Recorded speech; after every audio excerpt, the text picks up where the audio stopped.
नमस्ते। आप सबका एक बार फिर स्वागत है हमारे चैनल में। आज हम हिंदी साहित्य के वात्सल्य सम्राट सूरदास जी के पदों का आस्वादन करेंगे।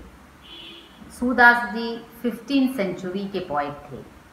उस जमाने में कवियों की जन्म और मरण की जो तिथियां हैं वो ठीक रूप से उपलब्ध नहीं है। जनश्रुति के आधार पर उनका संकलन किया जाता है और इसी कारण उस समय के कवियों की जन्म के बारे में, मरण के बारे में जो तथ्य हमें प्राप्त है उसमें कई विवाद हैं। सूरदास जी के बारे में कहा जाता है उनका जन्म 1478 में हुआ था, तो उस हिसाब से देखें तो वो 15वीं सेंचुरी के पोएट थे और वात्सल्य रस के सम्राट थे सूरदास। उन्होंने कृष्ण लीला, कृष्ण के भावों का, वात्सल्य रस, विरह रस, सभी का जितना वर्णन, जितना मनोहर रूप से किया है उतना शायद ही हिंदी साहित्य जगत में कोई कवि कर पाया होगा। सूरदास जी के जन्म के बारे में कहा जाता है कि वो हरियाणा में फरीदाबाद में उनका जन्म हुआ। तो कईयों का उल्लेख है कि आगरा मथुरा मार्ग में वहाँ एक गांव में उनका जन्म हुआ। जो भी हो, जन्म से नहीं, उनकी जो पद हैं उसमें जो वात्सल्य भाव है, उसमें जो कृष्ण का वर्णन है, कृष्णमय हैं सूरदास जी, उसी से हमें मतलब है। सूरदास जी के अधिकतर पद गायन के लायक हैं, गाने लायक हैं। उन्होंने ब्रज भाषा में काव्य रचना किया। उन दिनों भारत में पर्शियन और संस्कृत, इन दो भाषाओं को ही गरिमा प्राप्त था, लेकिन सूरदास जी ने ब्रज बोली में काव्य रचना करके उस बोली को भाषा का दर्जा दिया। ठीक वैसे ही जैसे तुलसीदास जी ने अवधी भाषा में रामचरितमानस की रचना करके अवधी को गौरव प्रदान किया, उसी प्रकार सूरदास जी ने ब्रज बोली को उसे इतना श्रेष्ठ बना दिया कि ब्रज बोली को ब्रज भाषा के रूप से जाना जाता है। सूरदास जी की साहित्यिक रचनाओं की ओर जाएं तो हम पाएंगे कि सूरसागर उनका सबसे प्रमुख काव्य संग्रह है, जिसमें दोहे और पद हैं, ब्रज भाषा में लिखी गई है। कहा जाता है करीब 1.25 लाख पद उसमें हैं, दोहे पद, लेकिन सभी अभी उपलब्ध भी नहीं है। सूरसागर के बाद सूरसारावली और साहित्य लहरी, ये 3 प्रमुख ग्रंथ सूरदास जी के नाम से जाना जाता है। तो यहाँ सख्य भाव, उनके भक्ति में सख्य भाव देखने को मिलता है। भक्ति भी कई तरह के होते हैं, जैसे दास्य भाव है। दास्य भाव में क्या होता है, कवि अपने आप को दास के रूप में, भक्त अपने आप को दास के रूप में और ईश्वर को एकदम ऊपर ऊंचे स्तर पर बिठा कर रखता है। लेकिन सख्य भाव में सखा के रूप में, तो सूरदास जी भी कृष्ण के एक सखा के रूप में ही उनके साथ हो लेते हैं। और सूरदास जी की भक्ति के बारे में एक बात और कहना है कि वो निर्गुण भक्त नहीं, सगुण भक्त कवि थे। भक्ति भी उन दिनों 2 हुआ करती थी, निर्गुण भक्त और सगुण भक्त। निर्गुण भक्त कवि मानते थे कि ईश्वर का कोई रूप रंग कुछ भी नहीं है, बस ईश्वर सभी जगह मौजूद है। लेकिन सगुण भक्तों के लिए ईश्वर का रूप रंग सब कुछ होना बहुत ही ज़रूरी है। तो इस प्रकार सूरदास जी सगुण भक्त कवि थे, एक गायक कवि थे। और कहा जाता है वो वृंदावन में तीर्थ यात्रा के लिए निकले तो बीच में उन्हें गुरु वल्लभाचार्य से उनकी मुलाकात हुई और वल्लभाचार्य के शिष्य बने। वल्लभाचार्य के शिष्यों में अष्टचाप बहुत ही प्रसिद्ध है। 8 कवियों के एक गुट बनाया था वल्लभाचार्य जी ने। उन अष्टचाप कवियों में सूरदास जी का प्रमुख स्थान था, एक गायक कवि के रूप में। तो अष्टचाप के कवियों में प्रसिद्ध सूरदास जी, गायक कवि, सगुण भक्त कवि, सख्य भाव से अपनी भक्ति को अपने पदों में प्रकट करने वाले, ऐसे महान सूरदास जी के पदों का हम आस्वादन करेंगे। वैसे सगुण और निर्गुण भक्त दोनों ही उपासना भेद से वैष्णव हैं। निर्गुण भक्त जहाँ नारायण की उपासना करता है, वहाँ सगुण भक्त विष्णु के लीला अवतारों की उपासना। सूरदास जी की भक्ति भावना से ओतप्रोत एक पद का आस्वादन आज हम करेंगे। वैसे जब भी सूरदास जी की भक्ति भावना की चर्चा होती है तो एक अहम प्रश्न स्वाभाविक रूप से उठता है कि सूरदास भक्त अधिक थे या कवि। सूरदास जी के काव्य का प्रेरक भाव वास्तव में भक्ति ही है। वे पहले भक्त हैं और प्रसंगानुसार विभिन्न भावों का चित्रण करते हैं, किंतु उनकी भक्ति भावना का रूप सर्वत्र अक्षुण्ण रहता है। हाँ, उन्होंने भक्ति को सुगम और सर्वजन सुलभ बनाने के लिए वात्सल्य और माधुर्य भाव का ज़्यादा वर्णन किया है, लेकिन उनके काव्य में मूल रूप से भक्ति ही निहित है। वैसे हम अक्सर सूरदास जी के वात्सल्य एवं माधुर्य रसपूर्ण पदों से ही परिचित हैं।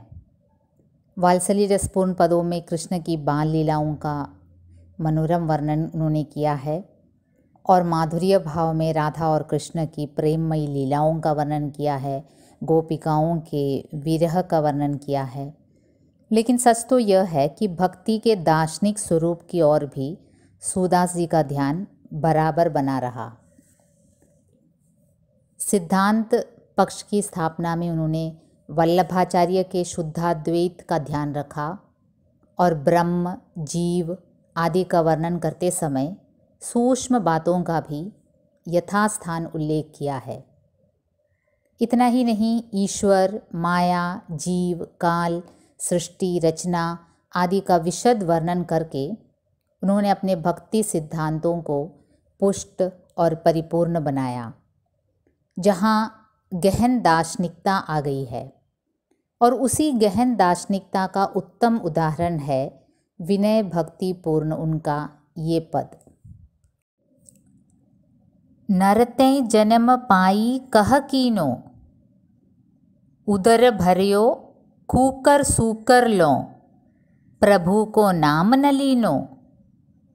श्री भागवत सुनी नहीं श्रवण नहीं, गुरु गोविंद नहीं चीनो। भाव भक्ति कछु हृदय न उपजी, मन विषया में दीनो। झूठो सुब अपनो करी जानियो, परस प्रिया के भीनी। अघ कहो मेरु बढ़ाई अधम तू, अंत भयो बलहीनो। लख 84 जोनी भरमी के फिरी, वाही मन दीनो। सूरदास भगवंत भजन बिनु, ज्यों अंजलि जल छीनो। प्रस्तुत पद में सूरदास जी काफ़ी खिन्न होते हैं, क्षुब्ध दिखाई देते हैं। श्रीमद् भागवत सगुण भक्ति का आधार ग्रंथ है और कवि सूरदास जी इस बात से काफ़ी क्षुब्ध और खिन्न होते हैं जब वो देखते हैं कि मानव भक्ति भावना में लीन न होकर माया मोह के बंधन में फंसता जा रहा है। कवि मनुष्यों से सवाल करते हैं इस पद में कि इस जन्म में तूने आखिर कौन सा शुभ कार्य किया। अच्छा, यहाँ इस पद की ओर जाने से पहले एक बात कह देना उचित होगा। यहाँ जन्म, मरण और मोक्ष की बात उठाई गई है और हिंदू फिलॉसफी के अनुसार मोक्ष का वास्तविक अर्थ जन्म मरण के चक्र से मुक्त होना है। हिंदू धर्मशास्त्रों पुराणों के अनुसार इस सुंदर विश्व में छोटे बड़े कुल मिलाकर 84 लाख दैट इज़ 84 lakhs योनियाँ बताई गई हैं। यहाँ योनि का अर्थ स्पीशीज से है, अर्थात विभिन्न जातियों से है। जैसे उसमें पेड़ पौधे आते हैं, जीवाणु, पशु जाति, फिर मनुष्य जाति, ये जो अमीबा, बैक्टीरिया, जल में रहने वाले प्राणी, ये सभी स्पीशीज़ के अंतर्गत आते हैं। हिंदू धर्म के अनुसार इन 84 लाख योनियों में जन्म लेते रहने को ही जन्म मरण का चक्र कहा गया है। आत्मा अजर एवं अमर होती है और इसी कारण मृत्यु के पश्चात वो एक दूसरे योनि में दूसरा शरीर धारण करती है। जो भी इस जन्म मरण के चक्र से छूट जाता है, अर्थात जो अपनी 84 लाख योनियों की गणनाओं को पूर्ण कर लेता है, उसे आगे किसी अन्य योनि में जन्म लेने की आवश्यकता नहीं होती और उसे ही हिंदू धर्म में मोक्ष की प्राप्ति कहा जाता है। अच्छा, तो मानव योनि को 84 लाख योनियों में सबसे उत्तम माना गया है। मनुष्य योनि अर्थात मनुष्य जाति, ह्यूमन स्पीशीज में जन्म लेने पर इंसान को शुभ कर्म करना चाहिए। कहा जाता है जो अच्छे कर्म करते हैं उन्हें ही मानव जीवन मिलता है। तो सूरदास जी सभी मानवों को इस मानव जन्म की अहमियत बताते हुए उनसे कहते हैं कि बाकी सभी जातियों से मानव जाति सबसे श्रेष्ठ है, लेकिन जब मानव ईश्वरीय ज्ञान प्राप्त न करता हो तो उससे क्या फ़ायदा। जब इतना श्रेष्ठ जन्म मिला है तो कर्म भी श्रेष्ठतर होना चाहिए, वरना क्या फ़ायदा। तो यही इस पद में निहित अहम बात है। तो चलिए हम इस पद की ओर जाते हैं। भक्त कवि सूरदास काफ़ी क्रुद्ध होकर पूछते हैं इस पद में, नरते जन्म पाई कह कीनो। हे मनुष्य, तूने इतनी उत्तम जाति में जन्म लिया है, मतलब नर के रूप में तुमने जन्म लिया है, और वास्तव में तुमने क्या किया इस जन्म में। इस नर के जन्म को पाकर तुमने कौन सा बड़ा कार्य किया, इतना श्रेष्ठ जन्म तुमने पाया है। नरते जन्म पाई कह कीनो, एक प्रश्न पूछते हैं कि नर का जन्म पाकर, नर जाति में, इतने श्रेष्ठ जाति में जन्म पाकर आखिर हे मनुष्य तुमने किया क्या, तुमने क्या किया ज़्यादा से ज़्यादा। उदर भरयो, तुमने अपना पेट भरा, पेट भरने में लगे हुए थे। मतलब जो आपका जो फिजिकल एक्सिस्टेंस होता है, आपको जस्ट भौतिक जगत से ही आपको संबंध है। उदर भरयो, पेट का भरना। कूकर सूकर लो, और देखिए इतना क्रोध होते हैं सूरदास, वे कहते हैं जैसे कूकर और सूकर पेट भरते हैं। कूकर मतलब जो कुत्ते होते हैं और सूकर जो सुअर होते हैं, दोनों को सिर्फ खाने की चिंता पड़ी रहती है। कुत्तों को और सुअरों को, उन्हें और किसी बात की चिंता नहीं है कि ईश्वर का नाम स्मरण करे, भजन करे, या फिर ईश्वर के प्रति अपना आराधना दिखाएं। उनको तो बस अपना खाने के मतलब रहता है, खाने से ही मतलब रहता है, पेट भरने से ही मतलब रहता है। तो मानव, तूने भी नर का जन्म पाकर क्या किया, कौन सा बड़ा कार्य किया। तूने भी तो वही किया जो कुत्ते और सुअर करते हैं। उदर भरयो, केवल पेट की चिंता सताए रहती है तुम्हें। प्रभु को नाम न लीनो, अरे प्रभु का नाम तो कभी नहीं लिया। मानव जाति की एक विशेषता है कि उसमें सोचने की शक्ति ईश्वर ने दी है, तो वो सोच सकता है। तो प्रभु का नाम तुमने क्यों नहीं लिया। प्रभु का नाम तो कभी नहीं लिया। बस उदर भरयो कूकर सूकर लो, कूकर और सूकर के समान, कुत्ते और सुअर के समान केवल अपना पेट भरते गए। नरते जन्म पाई कह कीन्हो, नर का जन्म पाकर आखिर तुमने क्या किया।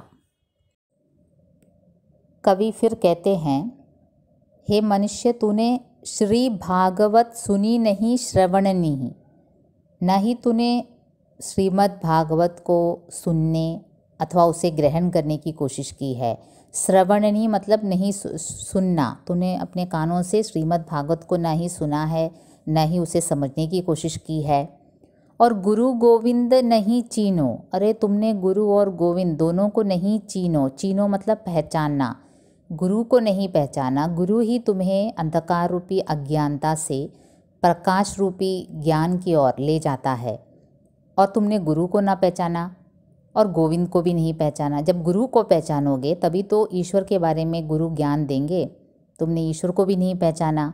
श्री भागवत सुनी नहीं, श्रवणनी ही, गुरु गोविंद नहीं चीनो, गुरु और गोविंद दोनों को ही नहीं चीनो, नहीं चीनना, नहीं पहचानना। भाव भक्ति कछु हृदय न उपजो, भाव और भक्ति जो तुम्हारे अंदर होनी चाहिए ईश्वर के प्रति, वो तो तुम्हारे हृदय में बिल्कुल नहीं उपजी। मतलब तुम्हारे हृदय के अंदर भाव और भक्ति का उदय होना चाहिए। तुम मानव हो, तुम सभी जातियों से श्रेष्ठ हो, नर का जन्म पाया है, और यहाँ तो तुम क्या कर रहे हो, उदर भरे हो कूकर सूकर, बस पेट भरने में लगे हो। प्रभु को नाम न लीनो, प्रभु का नाम नहीं ले रहे हो, और ना ही श्रीमद् भागवत सुन रहे हो, और न ही गुरु और गोविंद को पहचानते हो। भक्ति की भावना तुम्हारे हृदय में उपजी ही नहीं। भाव भक्ति कछु हृदय न उपजी। मन विषया में दीनो, कैसे उपजेगी? तुम्हारा मन विषया में दीनो, दीनो मतलब लग जाना, रम जाना। तुम्हारा मन तो विषयों में लगा हुआ है। विषय मतलब जो है ना, जो ज्ञानेंद्रियों से के विषयों के रूप में जो रस गंध आदि की जानकारी हमें मिलती है। हमारे शरीर की जो ज्ञानेंद्रियां हैं, जो वातावरण में हो रहे परिवर्तनों को ग्रहण करने वाले जो अंग हैं हमारे शरीर के, उसे हम ज्ञानेंद्रिय कहते हैं। और उन ज्ञानेंद्रियों में सबसे प्रमुख है आँख, कान, नाक, जीभ और त्वचा, सेंस ऑर्गन्स में जो प्रमुख हैं। और इसमें क्या है, आँख से हम देखते हैं, लेकिन तुम देख कुछ और रहे हो, तुम माया जाल में फंसे हुए हो। तुम जो न देखना चाहिए वो तुम्हारी आँखें देख रही हैं, जो नहीं सुनना चाहिए वो तुम्हारे कान सुन रहे हैं, और तुम्हारे नाक, तुम्हारे जीभ, तुम्हारी त्वचा केवल तुम्हारी जीभ केवल खाने पर रमी हुई है। भोजन का स्वाद का तुम आस्वादन करते हो, और तुम्हारी नाक भी वही सूंघ रही है जो तुम्हें नहीं सूंघना चाहिए। मतलब तुम्हारा मन विषयों में दीनो है। दीनो मतलब विषयों में लिप्त हो गया है। भाव भक्ति कछु हृदय न उपजी, मन विषया में दीनो। तो यहाँ सूरदास जी एकदम से क्रुद्ध होकर मानव जाति पर गुस्सा होकर कहते हैं, नर ते जन्म पाई कह कीनो। नर का जन्म पाकर क्या किया तुमने? उदर भरयो कुकर सूकर लो, प्रभु को नाम न लीनो। बस केवल पेट भरा है, अपना उदर भरने में लगे हुए हो, ठीक वैसे ही जैसे कुत्ते और सुअर भरते हैं। प्रभु को नाम न लीनो, प्रभु का नाम तो कभी नहीं लिया। श्री भागवत सुनी नहीं श्रवण नहीं। अरे श्रीमद् भागवत जो सबसे पवित्र ग्रंथ है उसे न सुना है, और न गुरु गोविंद को पहचाना है। न तुम्हारे कोई गुरु हैं, और न ही गुरु के द्वारा तुमने गोविंद को पहचाना। भाव भक्ति कछु हृदय न उपजो। अरे तुम्हारे हृदय में भाव और भक्ति कछु हृदय न उपजी, कुछ भी नहीं उपजा है। बस केवल मन विषयों में लिप्त है। मन विषया में दीनो, केवल विषयासक्ति में डूबे हुए हो। अब तुम्हारी रक्षा कौन कर सकता है? मानव। सूरदास जी फिर मनुष्य को धिक्कारते हुए कहते हैं, झूठो शुभ अपनो करी जानियो। जो भी झूठे सुख हैं तुमने उसे सबसे श्रेष्ठ समझकर, अपना समझकर तुम उसे निभाते जा रहे हो। जो भी झूठे सुख हैं, इस लौकिक जीवन की जो भी सुख तुम भोग रहे हो उसे तुमने सच्चा समझ लिया है, लेकिन वास्तव में वो झूठे सुख हैं। परस प्रिया के भीनी। तुमने अपने प्रिया अथवा तुम्हारे प्रियतम के परस मतलब स्पर्श, अपने प्रियतम के स्पर्श से ही तुम काफ़ी भीनी हो गए। भीनी मतलब प्रसन्न। हमेशा अपने प्रियतम के साथ ही, प्रियतम के स्पर्श में ही तुम अपना सुख ढूंढने लगे। ये सब झूठा सुख है। ईश्वरीय ज्ञान तुमने कभी प्राप्त नहीं किया। केवल इस लौकिक जीवन के जो भी सुख साधन तुम्हें मिलते थे, जो भी सुख साधन तुम्हारे ज्ञानेंद्रियों को तृप्त करते थे, बस उसे ही तुमने सच्चा समझ लिया। झूठा शुभ अपनौ करी जानियो, परस प्रिया के भीनी। अपने प्रिया के परस, प्रिया के स्पर्श को तुमने सबसे उत्तम समझा। सबसे अधिक प्रसन्नता तुम्हें उस समय मिली जब तुम प्रिया के स्पर्श से आलिप्त हो, और ये सब तो वास्तव में झूठा सुख है। और इस प्रकार करते करते हे मानव तुमने क्या कर दिया? अघ को मेरु बढ़ाई। तुम्हारे जो पाप हैं, तुम्हारे जो अघ हैं, पाप हैं, उसे तुमने मेरु के समान बढ़ा दिया। ये मेरु क्या है? सुमेरु पर्वत है ये। इसके लिए भी एक थोड़ा पृष्ठभूमि बताना होगा। धर्म ग्रंथों में, हिंदू धर्म ग्रंथों में सुमेरु पर्वत, जिसे मेरु पर्वत भी कहा जाता है, उसका जिक्र है। ये कैसे पर्वत के तौर पर मिलता है जो सोने के समान चमकीले रंग का है, और इसे एक अलौकिक पर्वत की संज्ञा दी गई है। इसे सृष्टि के रचयिता ब्रह्मा समेत समस्त देवी देवताओं का निवास स्थान भी बताया गया है, मेरु पर्वत। तो यहाँ तुमने, हे मनुष्य, तुमने तो अपने पापों को इतना बढ़ा दिया है कि तुम्हारे पापों को अगर एक साथ रख दें तो मेरू पर्वत की लंबाई और चौड़ाई तक हो गई तुम्हारे पाप। तो अघ को मेरू बढ़ाई अधम तू इतना अधम है, तुमने अपने पाप को इतना अधिक कर दिया है। ज्ञानेंद्रियों में एकदम से ज्ञानेंद्रियों की सुख प्राप्ति को ही सुख समझकर, झूठा सुख को ही सुख समझकर, अपने प्रिया के परस को ही, अपने प्रिया के स्पर्श को ही सबसे अलौकिक सुख समझकर, भाव भक्ति कुछ तेरे हृदय में ना उपजाकर, केवल मन के विषयों में दीनों, केवल मन के विषयों में लिप्त होकर, गुरु को और गोविंद को नहीं जानकर, श्रीमद् भागवत को नहीं सुनकर, केवल अपने उदर को भरकर, कुत्ते और सूअर की तरह तुमने प्रभु का नाम न लेकर, हे नर, तूने अपने पाप को, अघ को, अपने पाप को मेरू पर्वत के समान बढ़ा दिया है। तू तो इतना अधम निकला। अंत भयो बलहीनी, तुम्हारा अंत में तुम काफ़ी बलहीन हो जाओगे। अंत में अर्थात वृद्धावस्था में तू बलहीन हो गया, निर्बल हो गया। वृद्धावस्था एक ऐसी अवस्था है जब ज्ञानेंद्रियां तुम्हारा साथ नहीं देती। यौवन में तुम अपने इस पूरे संसार को जीतने लायक होते हो, लेकिन वृद्धावस्था में जब तुम्हारी सभी ज्ञानेंद्रियां अपना काम नहीं करती, तुम्हारा साथ छोड़ देती है, तब तुम काफ़ी बलहीन हो जाओगे। क्योंकि ईश्वर का ज्ञान, ईश्वर का नाम तुमने नहीं लिया, केवल विषयों की आसक्ति में घूमते रहे, केवल पेट की सोचते रहे, अपने आत्मज्ञान की बात नहीं सोची। तो तुम्हारा अंत हे मानव कैसा होगा? अंत भयो बलहीनी, तुम्हारा अंत काफ़ी बलहीन होगा। वृद्धावस्था में तुम्हें मानसिक शक्ति नहीं मिलेगी। लख 84 जोनी भरमी के, देखिए यहाँ जैसे मैंने पहले कहा 84 लाख योनि की बात हो रही है, जो हिंदू फिलॉसफी में माना जाता है। हिंदू धर्म के अनुसार 84 लाख योनियों में जन्म लेते रहने को ही हिंदू फिलॉसफी में जन्म मरण का चक्र कहा गया है।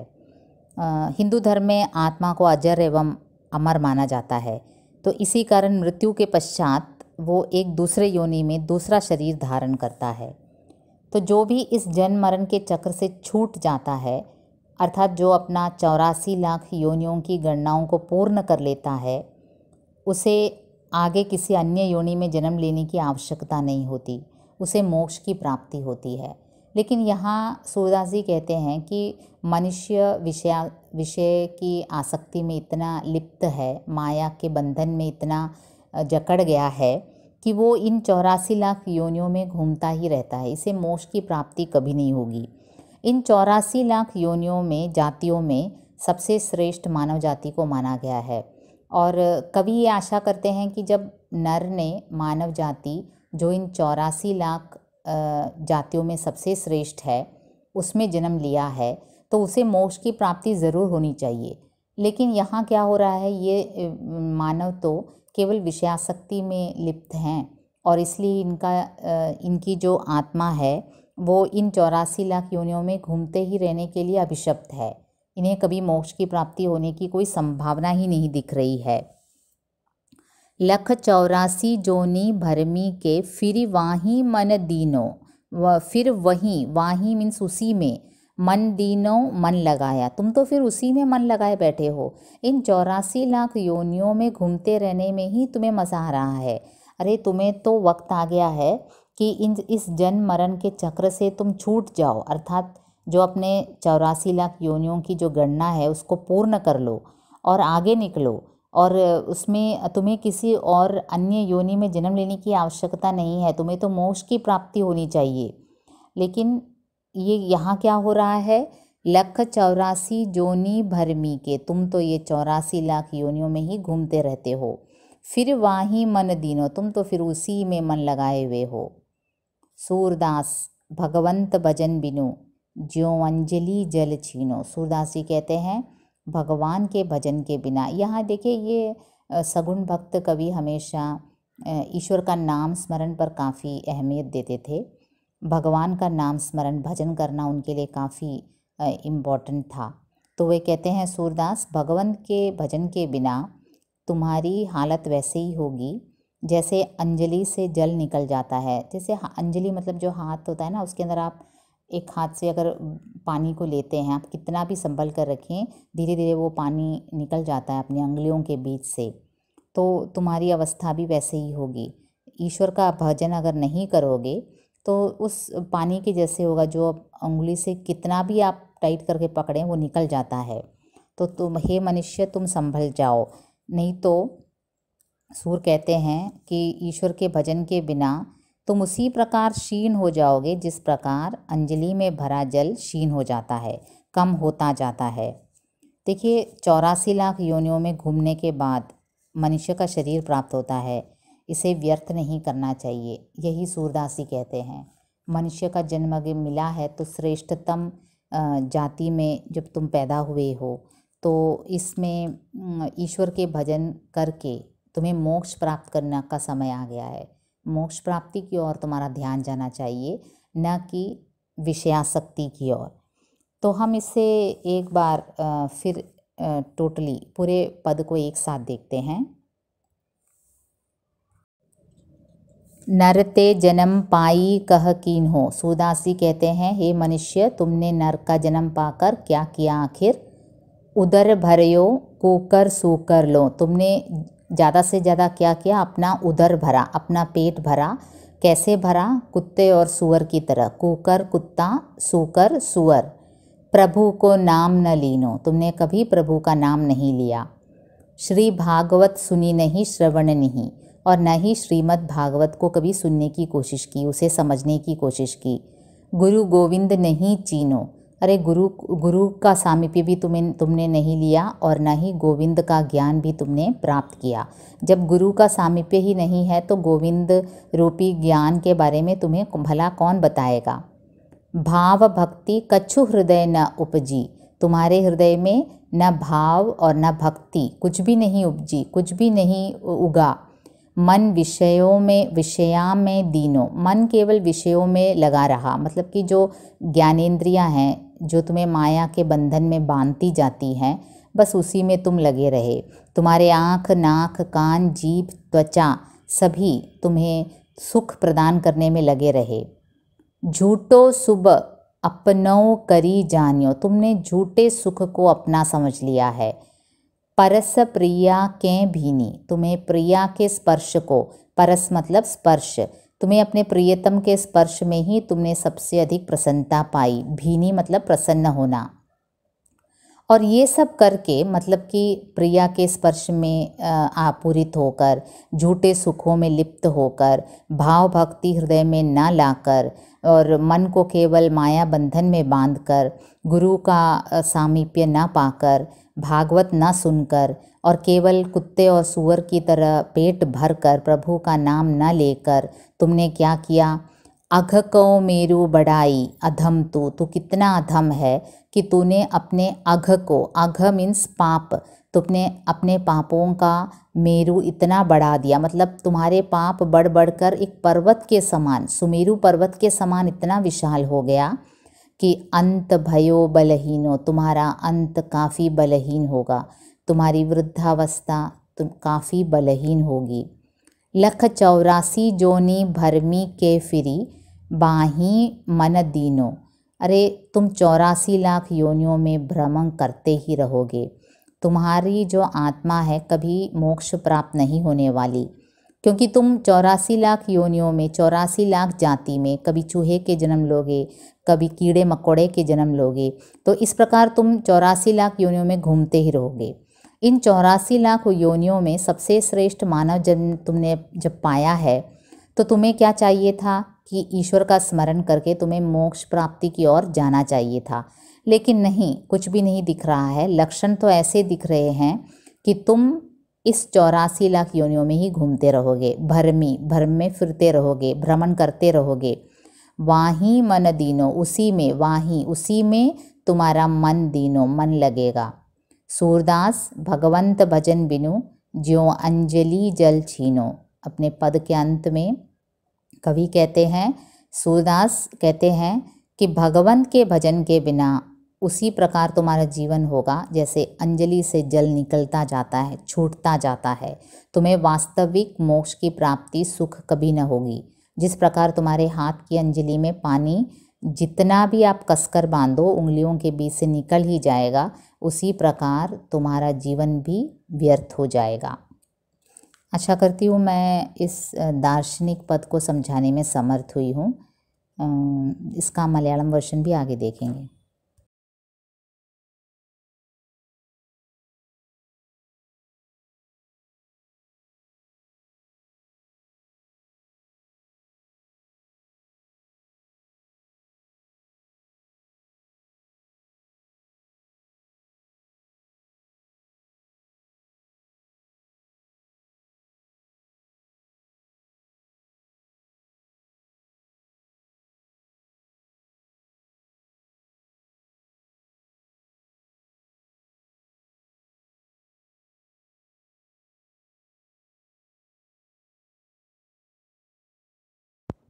ഭക്ത കവി സൂർദാസിൻ്റെ ഒരു ഭക്തി പ്രാധാന്യമുള്ള ഒരു പദമാണ് ഇന്ന് നമ്മളെടുത്തത്.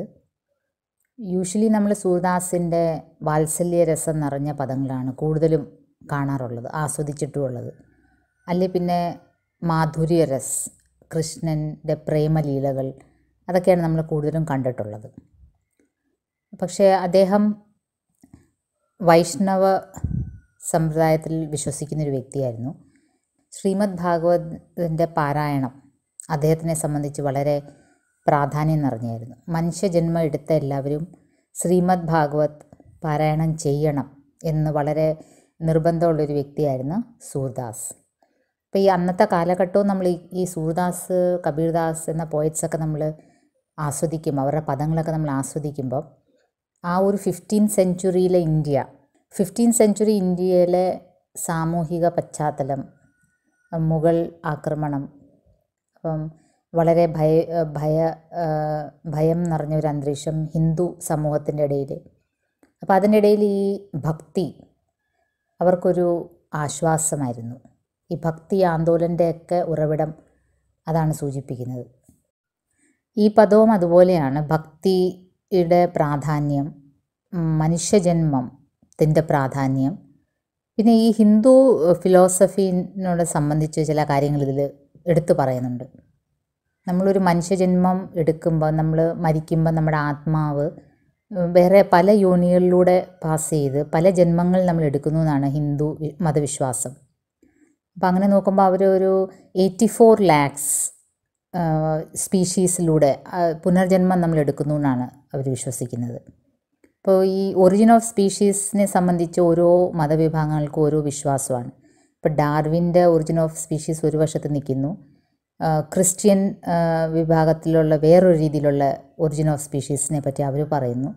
അപ്പോൾ ഇതിൽ ഹിന്ദു ദർശൻ, ഹിന്ദു ഫിലോസഫി അനുസരിച്ച് മനുഷ്യജന്മം എല്ലാ സ്പീഷീസിനേക്കാളും ഏറ്റവും ശ്രേഷ്ഠമാണ്, നരജന്മം. അപ്പോൾ അതിൽ മനുഷ്യന് മറ്റ് ജീവജന്തുക്കളെക്കാളും ചിന്തിക്കാനുള്ള കഴിവ്, റീസണിങ് എന്നുള്ള കഴിവുണ്ട്. അപ്പോൾ അതുകൊണ്ട് തന്നെ മനുഷ്യജന്മം ശ്രേഷ്ഠമായ ജന്മം നേടുന്ന നരന് ഈശ്വരനെ ഭജിച്ചുകൊണ്ട് മോക്ഷപ്രാപ്തിയിലേക്ക് പോകണം. അതാണ് സൂർദാസ് പറയുന്നത്. പക്ഷേ സൂർദാസ് നോക്കുമ്പം ജനങ്ങൾ വളരെയധികം മോഹത്തിൽപ്പെട്ടിരിക്കുകയാണ്, മായാവലയത്തിൽപ്പെട്ടിരിക്കുകയാണ്, വിഷയാസക്തിയിൽപ്പെട്ടിരിക്കുകയാണ്. ഭക്ഷണത്തിനെ പറ്റി ചിന്തിക്കുന്നു, ശരീരത്തിൻ്റെ മറ്റ് സുഖങ്ങളെപ്പറ്റി ചിന്തിക്കുന്നു, ഈശ്വരനെ പറ്റി ചിന്തിക്കുന്നില്ല, ശ്രീമദ് ഭാഗവത് വായിക്കുന്നില്ല, ഗുരുവിൽ നിന്ന് അറിവ് നേടുന്നില്ല, ഗോവിന്ദ് ആരാണെന്ന് അറിയുന്നില്ല. അപ്പോൾ അതിനെയെല്ലാം അവരെല്ലാവരെയും കുറ്റപ്പെടുത്തിക്കൊണ്ട് അവരെല്ലാവരും നന്നാവണം, അവരെല്ലാവരും മോക്ഷപ്രാപ്തിയിലെത്തണം. കാരണം നരജന്മം വളരെ ശ്രേഷ്ഠമായ ഒരു ജന്മമാണ്. അപ്പോൾ അതിൻ്റെ ഇമ്പോർട്ടൻസ് പറയുന്ന ഒരു പദമാണ് ഈ നമ്മൾ ഇന്ന് ആസ്വദിക്കാൻ പോകുന്ന ഭക്തി സംബന്ധമായ സൂർദാസിൻ്റെ പദം. നരത്തെ ജനമ പായി കഹ കീനോ, ഉദര ഭരയോ കൂക്കർ സൂക്കർ ലോ, प्रभु को नाम न लीनो, श्री भागवत सुनी नहीं श्रवण नहीं, गुरु गोविंद नहीं चीनो, भाव भक्ति कछु हृदय न उपजी मन विषया में दीनो झूठो सुब अपनो करी जानियो परस प्रिया के भीनी अघ कहो मेरू बढ़ाई अधम तू अंत भयो बलहीनो लख 84 जोनी भरमी के फिरी वाही मन दीनो सूरदास भगवंत भजन बिनु ज्यो അഞ്ജലി ജൽ ഛീനോ. നമുക്ക് പദത്തിലേക്ക് പോവാം വിശദമായിട്ട്. നരത്തെ ജനമ പായി കഹ കീനോ. ഇപ്പോൾ സൂർദാസ് വളരെ പ്രക്ഷുബ്ധനായി വളരെ ദേഷ്യത്തോടെ മനുഷ്യരോട് ചോദിക്കുകയാണ്, നരൻ്റെ ജന്മം കിട്ടിയിട്ട് നീ എന്ത് നേടി? തുമ്നെ ക്യാ കിയ? നരത്തെ ജന്മ പായി കഹ കീനോ. ഇത്രയും ശ്രേഷ്ഠമായൊരു നരജന്മം ലഭിച്ചിട്ട് നീ വാസ്തവത്തിൽ എന്താണ് ചെയ്തത്? പിന്നെ ചെയ്തതിൻ്റെ കാര്യം ഉത്തരം അദ്ദേഹം തന്നെ പറയുന്നുണ്ട്. ഉദരഭരയോ കൂക്കർ സൂക്കർ ലോ. കൂടുതൽ നിങ്ങൾ ചെയ്തത് എന്താണ്? ഉദർഭരണ. ഉദർ എന്ന് വെച്ചാൽ വയറ് നിറയ്ക്കാനുള്ള കാര്യങ്ങൾ മാത്രം. അതുപോലെ ആരെപ്പോലെയാണ്? കൂക്കർ ഓർ സൂക്കർ. കൂക്കർ പട്ടി, നായ്ക്കൾ, ഭക്ഷണത്തിനെ പറ്റി മാത്രം ചിന്തിക്കുന്ന നായ്ക്കളെ പോലെ നിങ്ങളും ഭക്ഷണത്തിനെ പറ്റി മാത്രം ചിന്തിച്ചു. സൂക്കർ ഈ പന്നികൾ. അപ്പോൾ ഈ പന്നികൾ എപ്പോഴും ഭക്ഷണം ഇങ്ങനെ തേടി എപ്പോഴും കഴിച്ചുകൊണ്ടേയിരിക്കും. കാരണം ഈ മൃഗങ്ങൾക്ക് പ്രത്യേകിച്ചും വേറെ ചിന്തിക്കാനുള്ള ശേഷിയും വേറെ കാര്യങ്ങളൊന്നും ഒരു ചിന്തയില്ല. അവർക്ക് ഭക്ഷണത്തെ പറ്റി മാത്രമാണ് ചിന്ത. അത് തന്നെയാണ് നിങ്ങളും ചെയ്തത്. ഉദരഭരയോ കൂക്കർ സൂക്കറിലോ. വയറ് നിറയ്ക്കാനുള്ള എല്ലാ ക്രമീകരണങ്ങളും ചെയ്തുകൊണ്ടേയിരുന്നു. പ്രഭു കോ നാം ന ലീനോ. ഈശ്വരൻ്റെ നാമം ഒരിക്കലും ജപിച്ചില്ല. പ്രഭു കോ നാം ന ലീനോ. നാം നഹി ലിയ. ഈശ്വരൻ്റെ നാമം ഒരിക്കലും ജപിക്കാൻ ശ്രമിച്ചില്ല. അപ്പോൾ ഈ സഗുൺ ഭക്തർക്ക് സഗുണഭക്തിയിൽ നാമജപം വളരെ ഇമ്പോർട്ടൻ്റ് ആണ്. ഈശ്വരനെ സ്മരിക്കുക എന്നുള്ളത് വളരെ മഹത്വമുള്ള കാര്യമാണ്. നരജന്മം എടുത്തിട്ട് നായ്ക്കളെ പോലെയും പന്നികളെ പോലെയും ഭക്ഷണത്തെ പറ്റി മാത്രം ചിന്തിക്കുകയാണ് നിങ്ങൾ ചെയ്തത്. ഈശ്വരൻ്റെ നാമസ്മരണ പോലും ചെയ്തില്ല. ശ്രീ ഭാഗവത് സുനിനഹി ശ്രവണനിഹി. അതുപോലെ ശ്രീമദ് ഭാഗവത് ഏറ്റവും വിശുദ്ധമായ ഗ്രന്ഥം, അത് നിങ്ങൾ വായിച്ചില്ല, നിങ്ങൾ കേട്ടില്ല, നിങ്ങൾ ശ്രവിച്ചില്ല. ഗുരു ഗോവിന്ദ് നഹി ചീനോ.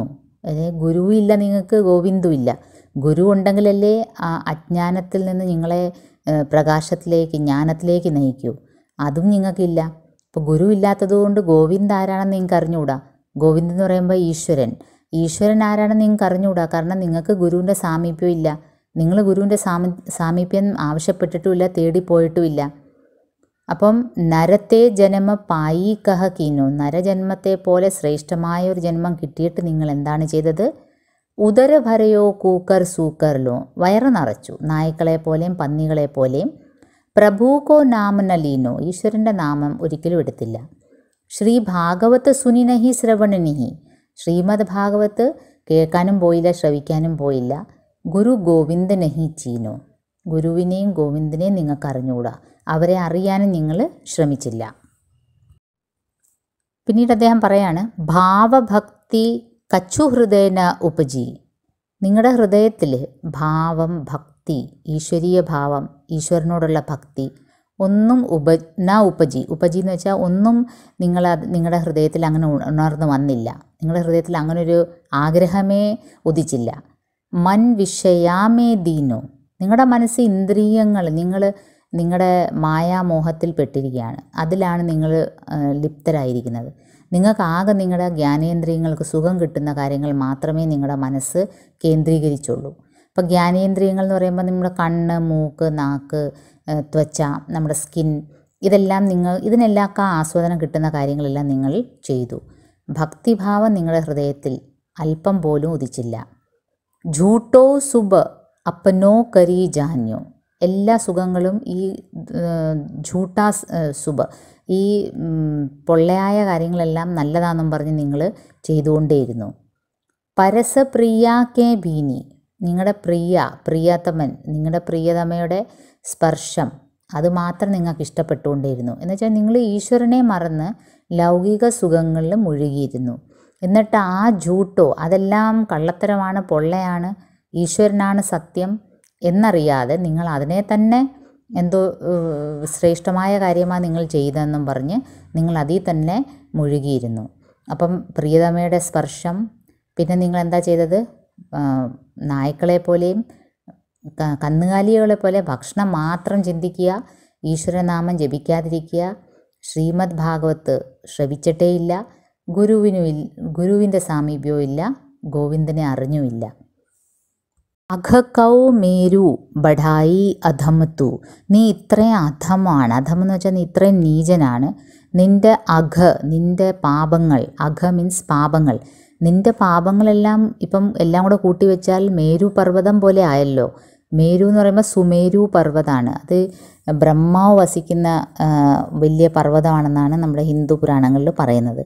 അപ്പോൾ ആ സുമേരു പർവ്വതത്തിൻ്റെ അത്രയും വലിപ്പം ആയല്ലോ നിൻ്റെ പാപങ്ങളുടെ ഒരു കൂമ്പാരം.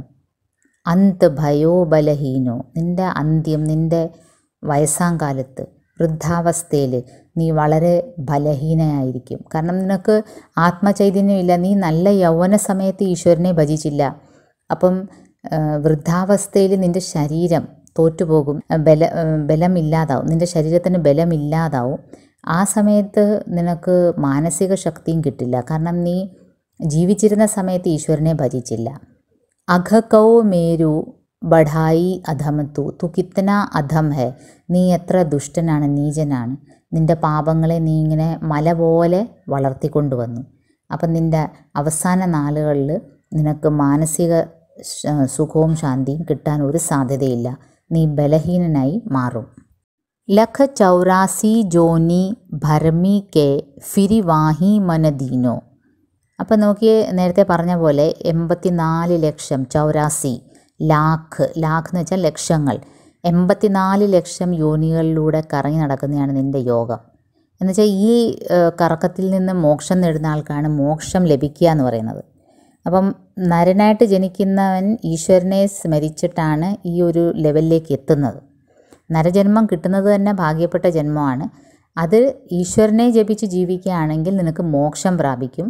പക്ഷേ നിൻ്റെ പോക്ക് കണ്ടിട്ട്, നിൻ്റെ ഈ വക വിഷയ ആസക്തി കണ്ടിട്ട്, ഈ ലൗകിക ജീവിതത്തിൽ മാത്രം മുഴുകി നിൽക്കുന്ന നിൻ്റെ ഈ സ്വഭാവം കണ്ടിട്ട് ഏകദേശം എനിക്ക് ഉറപ്പിക്കാം ഈ 84 ലക്ഷം യോനികളിൽ കറങ്ങി നടക്കുന്നതാണ് നിൻ്റെ യോഗം. നീ അടുത്തത് എലിയുടെ ജന്മമാവും, അല്ലെങ്കിൽ പുലിയുടെ ജന്മമാവും. ഇങ്ങനെ നിനക്ക് ഈ ജന്മം നിൻ്റെ ആത്മാവിന് ഒരിക്കലും മോക്ഷം കിട്ടാൻ പോകുന്നില്ല. പുഴുവാവും.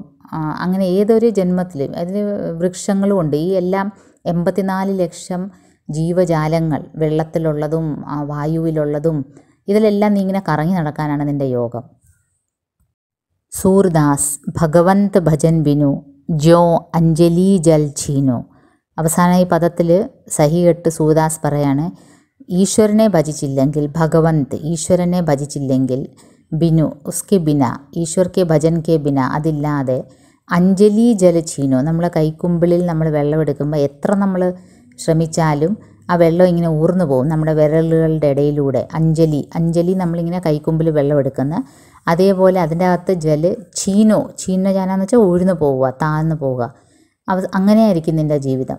നീ എത്രയൊക്കെ ശ്രമിച്ചാലും ഈശ്വരനെ ജപിച്ചില്ലെങ്കിൽ, ഈശ്വരനാമം ജപിച്ച് ജീവിച്ചില്ല എങ്കിൽ, ഭയഭക്തിയോടെ ജീവിച്ചില്ല എങ്കിൽ, ആ അഞ്ജലിയിലെടുക്കുന്ന വെള്ളം ഊഴ്ന്നു പോകുന്ന പോലെ നിൻ്റെ ജീവിതവും ഇല്ലാതാവും. അപ്പോൾ സൂർദാസ് വളരെ പ്രക്ഷുബ്ധനായി ഈ പദത്തിൽ നമ്മളെ നരജന്മം എടുത്ത മനുഷ്യരെ ഓർമ്മപ്പെടുത്തുകയാണ്. ഈശ്വര നാമസ്മരണ ഇല്ലാതെ നിങ്ങളുടെ അവസ്ഥ വളരെ ദയനീയമായിരിക്കുമെന്ന്. സൂർദാസിൻ്റെ പതിവ് പദങ്ങളിൽ നിന്ന് വളരെ വ്യത്യസ്തമായ ഒരു പദമായിരുന്നു ഇന്ന് നമ്മളിവിടെ എടുത്തത്. സൂർദാസ് മിക്കതും വാത്സല്യ രസം നിറഞ്ഞ പദങ്ങളാണ് നമ്മൾ പഠിച്ചു വരുന്നതും കണ്ടുവരുന്നതും. പിന്നെ അല്ലെങ്കിൽ മാധുര്യരസം നിറഞ്ഞ കൃഷ്ണനും ഗോപികമാരും തമ്മിലുള്ള പ്രേമലീലകൾ, അല്ലെങ്കിൽ പിന്നെ കൃഷ്ണൻ്റെ വിരഹത്തിൽ കഴിയുന്ന ഗോപികമാരുടെ വിരഹവർണ്ണനം, ഇതൊക്കെയാണ് കൂടുതലും സൂർദാസിനെ നമ്മൾ കണ്ടുവരുന്നത്. അതിൽ നിന്നൊക്കെ വളരെ വ്യത്യസ്തമായി വളരെ ഫിലോസഫിക്കലായിട്ടുള്ളൊരു പദമാണ് ഇന്ന് നമ്മളിവിടെ ആസ്വദിച്ചത്. അപ്പോൾ ഇതിൻ്റെ അർത്ഥതലങ്ങൾ പറഞ്ഞുതരാൻ, ഇതിൻ്റെ അർത്ഥതലങ്ങൾ നിങ്ങൾക്ക് മനസ്സിലായി കാണുമെന്ന് വിശ്വസിക്കുന്നു. Thank you.